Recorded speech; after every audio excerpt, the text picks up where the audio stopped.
मननम च उपपत्तिभिः। फिर जो सुना है हमने, अब उसके ऊपर हमको मनन करना है, चिंतन करना है। हमारा चिंतन क्या होता, और स्वामी जी आपके लिए ठीक है, आपने शादी नहीं करी, हम कैसे सुखी रहे, ये हमारा मनन नहीं है, ये कंप्लेन है। मनन अलग होता है, कंप्लेन अलग होती है। देखो, चिंतन अलग है, चिंता अलग है। चिंतन के द्वारा हम अपने ही विचारों के बंधन से मुक्त हो जाते हैं, और चिंता के द्वारा हम अपने ही विचारों से बंधन का निर्माण करते हैं। इसीलिए उपपत्ति योग्य प्रकार का तर्क लगा करके, देखो तर्क कैसे लगाना है, दो प्रकार से। कुतर्क, पहले गलत प्रकार का तर्क, ये बाबा जी लोगों के लिए ठीक है, हम लोगों के लिए नहीं है, ये अध्यात्म उपनिषद की कोई जरूरत नहीं। हम लोगों के लिए हाथ में अपना तबला बेटी ले लो और हरे राम करते रहो, उतना काफी है। देखो, जो विचार के लिए सक्षम नहीं है और जो सेवा करने के लिए सक्षम नहीं है और जो योग अभ्यास करने के लिए सक्षम नहीं है, उसके लिए भक्ति मार्ग बताया है। उसमें कुछ करना नहीं है, रोते रहना कंटिन्यूसली। एक आध दिन भगवान परेशान होगा, आ गया, रोना मत, भक्ति शास्त्र की सिद्धांत है। लेकिन वो भी यदि बिजी नहीं हो तो, नहीं तो रोते रहो लाइफ पर। इसलिए पहले मनन करना है, माने जब ये बातें शास्त्रों में बताई है तो वो सच होगी ही, तो ये कैसे ठीक है, ये समझने का जो पॉजिटिव अप्रोच है उसको कहते हैं मनन। एक बार हमको कहीं मीटिंग में बुलाया था, 3 मीटिंग एक के बाद है। पहली मीटिंग हो गई, हमारा इंटरेस्ट समोसा और चाय, बाकी कोई इंटरेस्ट नहीं। तो वहां गए, मीटिंग में समोसा चाय खा लिया, और हर एक मीटिंग का कंक्लूजन होता है एक ही कंक्लूजन से, अगली मीटिंग कब होगी, बाकी कुछ नहीं। तो तीसरी मीटिंग में जब हम थे तो उन्होंने कहा, स्वामी जी आप कुछ बोलते नहीं। हमने कहा आप लोग बोल रहे हैं तो मैं क्या बोलूँ, मतलब कुछ तो बोलिए। हमने कहा अच्छा सुनो, फिर अब आपने इन्वाइट किया, अब आप सफर करो। हमने कहा आप क्या डिस्कस कर रहे हैं कि ये कैसे संभव नहीं है, ये डिस्कस करने की कोई आवश्यकता नहीं। डिस्कस करना है तो ऐसा करें कि ये कैसे संभव किया जा सकता है। देखो महाराज, यदि निगेटिव अप्रोच होगा तो कुछ भी कहो, नहीं ये संभव नहीं है, कैंसिल करो। दूसरा, ये भी संभव नहीं, फिर क्या करो, पकोड़े खाओ। देखो, मनन का तात्पर्य है सत्तर्क, जो शास्त्रों में बताया है वो कैसे सत्य है और उसको जीवन में कैसे अप्लाई किया जा सकता है। ये पॉजिटिव अप्रोच जो है उसको कहते हैं मननम। तो पहले वेदांत का श्रवण किया, फिर मनन किया, और मनन के बाद योगेन अभ्यसनम नित्यम। अब फिर तीसरी परेशानी हो जाती है, कुछ भी चीज आप खाओ और यदि वो पची नहीं और उल्टी हो गई, तो जो उल्टी होती है वो घृणास्पद होती है। देखो, इसीलिए इसका नाम उल्टी है, सीधी नहीं। खाना खाने के बाद नीचे से निकलना चाहिए, ऊपर से नहीं। ऊपर से आया तो उल्टी, क्योंकि दिशा बदल गई, क्योंकि पचा नहीं, अनडाइजेस्टेड फूड। अब ये खाना आप कुछ भी खाओ, इडली सांबार खाओ या रसगुल्ला रबड़ी खाओ, दोनों की उल्टी उतनी ही घृणास्पद होगी। हम कंपैरिजन थोड़ी कहते हैं, नहीं उल्टी तो है लेकिन ये कम से कम रसगुल्ला रसगुल्ले की है, इडली की नहीं। इसी प्रकार से ज्ञान कोई भी हो, चाहे भौतिक शास्त्र का ज्ञान हो, चाहे आध्यात्मिक शास्त्र का ज्ञान हो, यदि उसको हमने पचाया नहीं अपने जीवन में और बिना पचा करके उस ज्ञान की उल्टी करी, तो ऐसे व्यक्ति से लोग भागते हैं, अरे भागो वेदांती आ रहा है। तो जिस वेदांती को लेकर के लोग भागते हैं उसको ज्ञान की उल्टी हो गई है। इसलिए कहते हैं योगेन अभ्यसनम नित्यम। जो हमने पढ़ा है, सीखा है, उसका अपने जीवन पर प्रयोग करना है, अन्य पर नहीं। नॉर्मली हमारी यही समस्या है। सास होगी तो जितना ज्ञान यहाँ इकट्ठा किया एकदम बहू को देने के लिए तैयार। देखो स्वामी जी ने कहा है बड़ों का आदर करना चाहिए, लेकिन तुम लोग आदर ही नहीं करते। वो कहते मम्मी जी, स्वामी जी ने ये भी कहा है, क्या बड़ों को समझ होनी चाहिए, बच्चों को नहीं। स्वामी जी की बात छोड़ो। देखो ये अन्य पर लागू करने के लिए नहीं है। योगेन अभ्यसनम नित्यम, और नित्यम शब्द महत्व का है। आध्यात्मिक साधना आधे घंटे सुबह, आधा घंटा शाम, ये जिम नहीं है। देखो 24/7 100% अलर्टनेस, तब जाकर के हम इस मार्ग पर चल रहे हैं ठीक से। तो योगेन अभ्यसनम नित्यम ततः आत्मनः दर्शनम, उसके बाद हमको अपने आप को पहचानने की क्षमता आती है। और इसको कहते हैं अंतरंग साधना। हमें 3 समस्याएं होती है। एक समस्या होती है मालूम नहीं, उसको श्रवण से निराकृत किया जाता है। दूसरी मालूम है लेकिन कोई डाउट्स है, कोई संदेह है, संशय है, तो उनको मनन के द्वारा निकाला जाता है। और तीसरी है विपर्यय या विपरीत भावना। विपरीत भावना समझदारी से निकाली जाती है, जिसको कहते हैं निधिध्यासन। विपरीत भावना किसको कहते हैं? हम आभूषण को देख करके कहते हैं क्या आभूषणों में सुवर्ण है या नहीं, ये विपरीत भावना है। असल में सुवर्ण पर आभूषणों का नाम रूप अध्यारोपित किया गया है। इसमें सुवर्ण सत्य है, ना कि आभूषण। इसी प्रकार से असल में देह हम में है, हम देह में नहीं है। फिर हमारी धारणा क्या है? हम देह के अंदर है, दुनिया बाहर है, और ये अंदर बाहर का गणित एक बार शुरू हो गया तो संसार शुरू हो गया। इसलिए ये 3 जो साधनाएं हैं, इसके द्वारा हम अपने आप को पहचान सकते हैं। अपने को पहचानने की प्रक्रिया को वेदांत की साधना, क्योंकि जगत का दर्शन हम वैसा ही करते हैं जैसा हमने अपने आप को पहचाना है।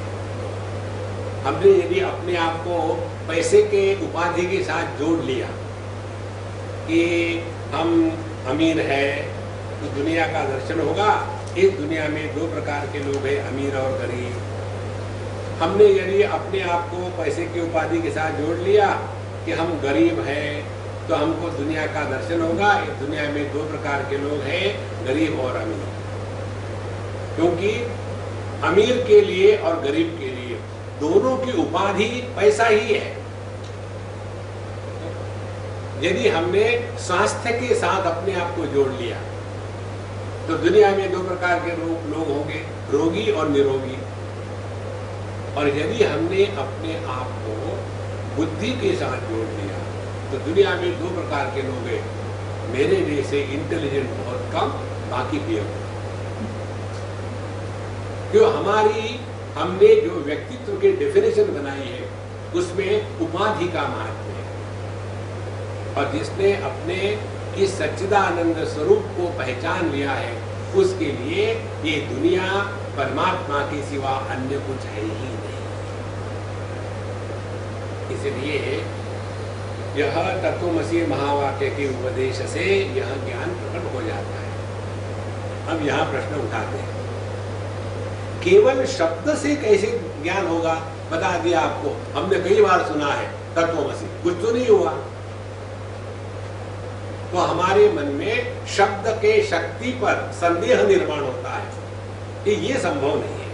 देखो, एक बार मुझे किसी ने पूछा था इसी को लेकर के कि आप लोग कहते हैं कि राम नाम में बड़ी शक्ति है, कितने सालों से कुछ भी नहीं हो रहा है, शक्ति होती तो कुछ ना कुछ होता ना। तो हमने कहा आपने वो राम नाम ठीक से नहीं लिया इसलिए। बोले ठीक से कैसा लेते हैं? हमने कहा ऐसा करो, सुबह 9:15 बजे सोमवार के दिन चर्च गेट स्टेशन पर चले जाओ,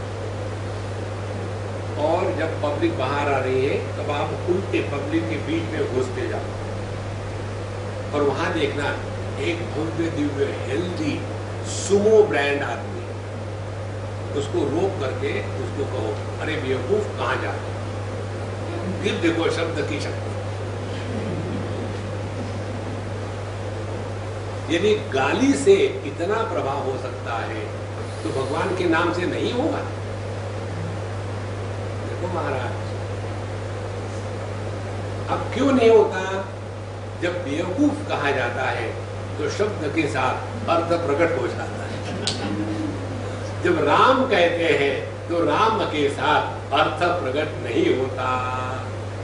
जब शब्द के साथ अर्थ प्रकट हो जाता है ना, तब जाकर के जीवन में परिवर्तन आता है। इसीलिए कहते हैं हम शब्द शक्ति अचिंत्यत्वात् शब्दादेव अपरोक्षदि सुषुप्तो पुरुषो यद्वत् शब्दे नैवानुबुध्यते। शब्द शक्ति है अचिंत्यत्वात्, शब्द के शक्ति को साधारण मत समझ लेना, अचिंत्य है वो। देखो भागवत महापुराण का जन्म कैसे हुआ? जब उस ऋषि पुत्र ने अपने पिताजी के गले में मरे हुए सांप को जब पड़ा हुआ देखा तो उसको बहुत क्रोध आया, और क्रोध के द्वारा उसने शाप दे दिया। शाप शब्दों से दिया कि जिसने भी यह गलत कार्य किया है वो व्यक्ति सांप के द्वारा ही डस करके 7 दिन में मर जाएगा। शब्द ही तो है, ध्यान से सुनना। इस शब्द के शाप का निराकरण करने के लिए उनको जो परमात्मा की वांग्मयी मूर्ति है भागवत महापुराण, उसी का श्रवण करना पड़ा। देखो इसी प्रकार से यह जो शब्द शक्ति है ये अचिंत्य है। ये मत समझ लेना कि कितने बार सुना है कुछ होता नहीं, ऐसी बात नहीं है। हम एक उदाहरण ले, बम्बई का ही है। एक कोई अम्मा है हमारी, हमको किसी के नाम मालूम नहीं होते भगवान की दया से। हर एक को मैंने अपने अपने नाम रख दिए तो मुझे याद आया। उस अम्मा के माँ का स्वर्गवास हो गया, तो वो नहीं आई थी सत्संग के लिए। तो एक दिन मुझे ऐसे ही याद आ गई, मैंने कहा अरे वो दिखी नहीं कई दिनों से। तो मैंने उसको फोन किया, मैंने कहा दिखते नहीं तो आजकल सब ठीक ठाक तो है? बोले स्वामी जी आपने एकदम योग्य समय पर मुझे फोन किया। फिर बताया 2 दिन पहले ही मेरे माँ का स्वर्गवास हो गया और मैंने सब कुछ किया है जो करना चाहिए था, लेकिन मुझे इतना आश्चर्य लगा कि मैं अपनी माँ से इतनी अटैच थी, लेकिन कहीं भी मेरे मन का संतुलन गायब नहीं हुआ। सबका सब मैंने शांति से किया, सबको संभाल लिया। और फिर कहती है अब मुझे पता चला मैं इतने सालों से जो सीख रही थी, सुन रही थी, ऐसे लगता है सुन करके चले गए, लेकिन उसका प्रभाव अपने अंतःकरण पर होता है। योग्य समय आने पर वो प्रभाव प्रकट हो जाता है। जैसे विटामिन होते हैं, विटामिन का प्रभाव दिखता नहीं। जैसे आपने बहुत सारा खा लिया तो वजन बढ़ गया, तुरंत दिखता है, लेकिन विटामिन का प्रभाव इतना सूक्ष्म होता है कि जिसके द्वारा हमारा जीवन ठीक चलता है। इसी प्रकार से यह शब्द की शक्ति जो है अचिंत्य है, ये हमारे समझ के बाहर है। कैसे कहते हैं? शब्दादेव अपरोक्षदि। इस महावाक्य के उपदेश से ही हमको अपने स्वरूप को लखाया जाता है। अपरोक्षदि माने हम अपने आप को पहचानते हैं। अब देखो, अभी आप अपने आप को पहचानो। हम शब्द बोल रहे हैं और मैं कल्पना कर रहा हूं कि आप सुन रहे हो। मैं कल्पना ही कर सकता हूं। अब आप पहले अपना ध्यान बैकड्रॉप पर रखिए। अब देखिए आप कहां? अपने से दूर। उसके पश्चात वहां से अपने आंखों को, दृष्टि को हटा करके ये कैमरे के स्टैंड पर ले आए। फिर आप देखिए आपकी क्या अनुभूति है। आप अपने करीब आ गए उस बैकड्रॉप के कंपैरिजन में, और वहां से हट करके अब आप अपने आंखों को देखिए, आंखें खुली रख करके अपने आंखों को देखिए।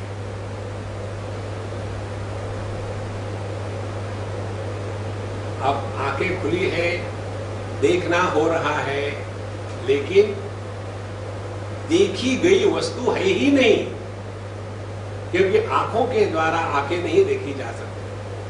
तो जब देखना हो रहा है लेकिन देखने की वस्तु नहीं है, इसीलिए देखने वाला नहीं है, यह जो अनुभूति है ये अपना स्वरूप है। और इस अनुभूति में कोई भी प्रयत्न नहीं, कोई भी लाभ नहीं, कोई भी हानि नहीं, कोई भी प्राप्ति नहीं, ये अपना स्वरूप है।